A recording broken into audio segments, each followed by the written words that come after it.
কিছু কিছু লোকজন এটা তো বলতে পারে না যে রিয়েল মাদ্রিদ আর বার্সেলোনা ছাড়া আমি ফুটবলটা সেভাবে দেখি না।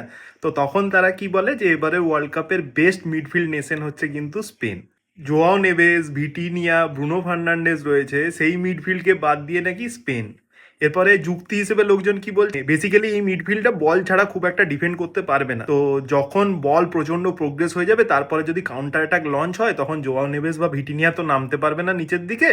তো it would actually affect this team. যদি এতটুকু ফুটবল দেখা হতো, মানে অল্প করে, বেশি না, অল্প করেও যদি ফুটবল দেখা হতো, তাহলে আপনাদের জানা থাকতো পিএসজি ভার্সেস বায়ার্ন মিউনিকের একটা সেকেন্ড লেগ হয়েছিল, সেখানে নেভেস আর ভিটিনিয়া যে ধরনের ফুটবলটা খেলেছিল না, সেটা আমি চাই আপনারা একবার দেখুন, হাইলাইটটা অন্তত দেখুন।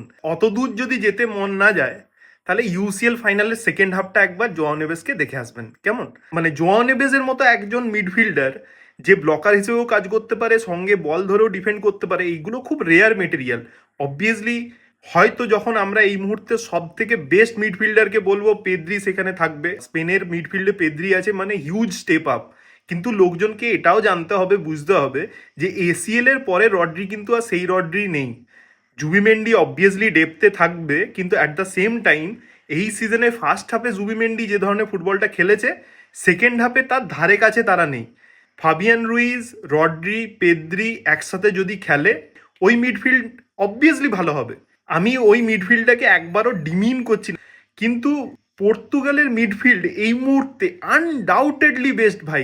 মিডফিল্ডটাতে কি নেই? জোয়াও নেভেসকে নিয়ে অলরেডি আমি এতবার কথা বললাম, ভিটিনিয়া রয়েছে যে বল প্রোগ্রেস করতে পারে এবং একই সঙ্গে খুব ভালো ডিফেন্ডিং কন্ট্রিবিউশন রাখতে পারে, এবং ব্রুনো ফার্নান্ডেজ রয়েছে ভাই। এটা শুনে অনেকেই বলবে আমি বায়াসড, আমি বায়াসড ভাই। ব্রুনোকে এখনো পর্যন্ত যারা তার প্রাপ্য ফ্লাওয়ার্সগুলো দিচ্ছে না, আই ডোন্ট নো ভাই। এবং যদি শুধুমাত্র নাম দেখে বিচার করতে হয় ভাই, তাহলে আর্জেন্টিনার মিডফিল্ড নিয়ে কথাবার্তা বলুক। তার কারণ হচ্ছে এনজো ম্যাকেলিস্টার ডিপোলের যে মিডফিল্ড ট্রায়োটা, সেটাও খুব একটা খারাপ ট্রায়ো নয়। তখন তো লোকজন বেশ বলে দিচ্ছে যে না ভাই, ম্যাকেলিস্টারের লেগস আর গান, তাহলে রড্রির লেগস আর গান সেটা কেন বলছে না?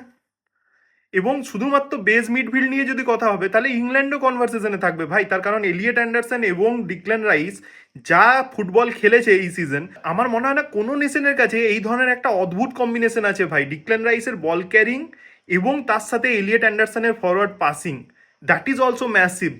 ওয়ার্ল্ড কাপ শুরুর আগে, যেখানে কেউ জানে না যে কোন কোচ কিরম করবে, আমি জানি পর্তুগালের কোচ রবার্টো মার্টিনেজ একটি গাম্বাট, কিন্তু যদি কেউ এটা বলার চেষ্টা করে যে ভাই পর্তুগালের মিডফিল্ড বেস্ট মিডফিল্ড নয়, ইটস ওকে। মাঝে মাঝে জেলাসি থেকে লোকজন অনেকে এরকম কথাবার্তা বলে, কিন্তু ঠিক আছে, ওকে।